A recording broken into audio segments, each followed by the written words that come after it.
اعوذ باللہ من الشیطان الرجیم بسم اللہ الرحمن الرحیم رب اشرح لی صدری ویسر لی امری واحلل عقدۃ من لسانی یفقہوا قولی۔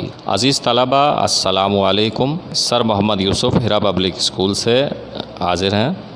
آج ہم 7th کلاس کی اردو کا صفحہ نمبر 35 یعنی 35، مضمون کا نام ہے گھریلو ملازمہ نے نوبل انعام پایا۔ اس کی ریڈنگ کریں گے، آپ توجہ سے سنیے گا، جہاں ضرورت محسوس ہوئی ہم وضاحت بھی کر دیں گے، لیکن اس سے زیادہ ضروری ہے کہ آپ توجہ کے ساتھ اس کو سنیے گا بھی اور اپنی کتاب کو سامنے رکھیے۔ صفحہ نمبر 35، گھریلو ملازمہ نے نوبل انعام پایا۔ زمانے کی نیرنگیاں بھی عجیب ہیں، کبھی یہ گمنامی میں پیدا ہونے والے کو شہرت کی بلندیوں پر پہنچا دیتی ہیں تو کبھی معروف خاندان کے فرد کو گمنامی کے اندھیرے میں دھکیل دیتی ہیں۔ یہاں لفظ استعمال ہوا ہے نیرنگیاں، جس کے معنی ہیں تبدیلیاں، کرشمے۔ اب ماریا اسکلوڈوسکا کی مثال دیکھیے، یہ نام ہے۔ باپ پولینڈ کے اسکول کا ایک ٹیچر، ملک غیر ملکی حکومت کا غلام، ماں ٹی بی کی مریض۔ عزیز طلباء، ٹی بی یہ ایک بیماری کا نام ہے۔ ایسے خاندان میں ایک بچی پیدا ہوتی ہے، ابھی 11 برس کی بھی نہیں ہوئی کہ ماں کا انتقال ہو جاتا ہے۔ باپ کو اپنے وطن کی آزادی کے لیے جدوجہد کے جرم میں ملازمت سے برطرف کر دیا جاتا ہے۔ ایک بہن ٹائیفائڈ کے مرض میں مبتلا ہو کر موت کا لقمہ بن جاتی ہے۔ عزیز طلباء، ٹائیفائڈ بھی ایک بیماری کا نام ہے۔ حکمراں قوم نے عورتوں کی تعلیم پر پابندی لگا رکھی ہے۔ مشکلات کے ان پہاڑوں کے سامنے اچھوں کی ہمت جواب دے جاتی ہے۔ لیکن ماریا ایک عام لڑکی کب تھی؟ اسے تو دشواریوں سے ہار مان لینے کے بجائے ان کا مقابلہ کر کے ہی خوشی ہوتی تھی۔ ہم وطنوں کی حمایت پر باپ کا جو انجام ہوا وہ اس کے سامنے تھا، لیکن خوف زدہ ہونے کے بجائے اس نے چھپ کر گاؤں کے بچوں کو پڑھانا شروع کر دیا۔ اس کی بڑی بہن برونیا کی خواہش تھی کہ وہ ڈاکٹر بنے۔ پولینڈ میں رہ کر ڈاکٹر بننا تو درکنار، اعلیٰ تعلیم حاصل کرنا بھی ناممکن تھا۔ خواہش کو پورا ہونے کا ایک ہی راستہ تھا، فرانس کا سفر۔ لیکن سفر کے خرچ اور پیرس میں رہنے کے اخراجات کا بندوبست ایک مشکل امر تھا۔ اب ماریا کو اپنے اثار کے جذبے کے مظاہرے کا ایک اور موقع ہاتھ آیا۔ اس نے بہن کو فرانس بھیجنے اور تعلیمی اخراجات کا بار اٹھانے کی ذمہ داری اپنے سر لے لی۔ اس کام کے لیے اس نے شہر کے ایک کھاتے پیتے خاندان میں بچوں کی دیکھ بھال کے لیے ملازمت کر لی۔ البتہ بڑی بہن سے یہ وعدہ لے لیا کہ جب وہ تعلیم مکمل کر لے گی تو ماریا کو فرانس بلا لے گی۔ ماریا نے ایک عزم کے ساتھ خود کو سائنس کی تعلیم حاصل کرنے میں گم کر دیا۔ دھن کی پکی ہمت و جرت کا نمونہ یہی ماریا اسکلوڈوسکا آخر ایک دن دنیا کے چند ان سائنسدانوں میں شمار ہوئی جسے نوبل انعام سے دوبارہ نوازا گیا، جو ایک نوبل انعام پانے والی کی ماں اور دوسرے کی ساس بنی، اور جسے دنیا مادام ماریا کیوری کے نام سے جانتی ہے۔ 1890 تک ماریا کے گھریلو حالات قدرے بہتر ہو چکے تھے اور وہ چاہتی تو پیرس جا سکتی تھی، لیکن احتیاط کا تقاضا تھا کہ ابھی کچھ اور صبر کیا جائے۔ آخر 1891 میں وہ فرانس کے لیے روانہ ہوئی۔ پیسے کی کمی کی وجہ سے اسے ٹرین کے سب سے نچلے درجے میں سفر کرنا پڑا۔ شروع کے کچھ دن اس نے اپنی بہن کے گھر گزارے۔ یہاں اسے ساری سہولتیں میسر تھیں، وقت پر کھانا، دل بہلانے کے لیے بڑی بہن، ہم وطنوں سے میل جول کے مواقع۔ البتہ یہاں اسے فرانسیسی زبان سیکھنے کے لیے ایک مناسب فرانسیسی ماحول نہیں مل رہا تھا۔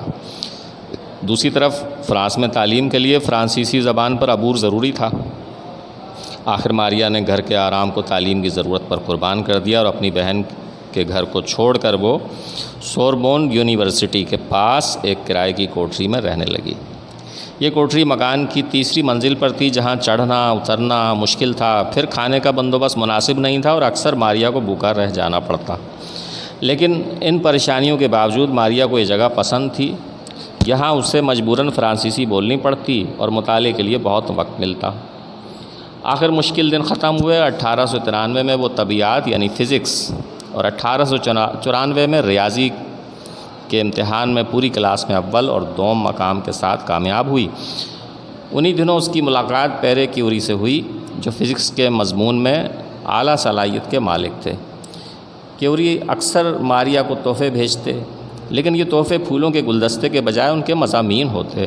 ان کی دوستی کا رشتہ 20 جولائی 1895 کو شادی کے رشتے میں تبدیل ہو گیا اور ماریا اب کیوری بن گئیں۔ سائنس کی دنیا میں تکنیکی ایجادات کو بالعموم نظری موضوعات کے مقابلے میں کم قدر و قیمت حاصل ہوتی ہے، لیکن حقیقت یہ ہے کہ نظری میدان میں پیش رفت بڑی حد تک تکنیکی ایجادات کے سہارے ہی ممکن ہو سکی۔ چنانچہ ماریا بھی اپنی تحقیقی نتائج حاصل کرنے کے لیے ایک ایسی تکنیکی ایجاد ویکیوم پمپ کی احسان مند ہے۔ ویکیوم پمپ کی مدد سے تجربے کی بدولت کیتھوڈ شعاع کی ماہیت کا پتہ چل پایا اور ایٹم کے ذرات، جنہیں الیکٹران کا نام دیا گیا، دریافت ہوئے۔ الیکٹران باہم پیوست ہو کر آخر کیوں کر ایٹم کی صورت اختیار کرتے ہیں؟ تجربے اور جستجو کی اسی راہ پر چل کر ولہلم روئنٹجن نے ایکس رے کی دریافت کی اور اپنی بیوی کے ہاتھ کے اندھیرے میں ایسی تصویر کھینچی جس میں صرف ہڈیاں اور انگلی کی انگوٹھی نظر آتی تھی۔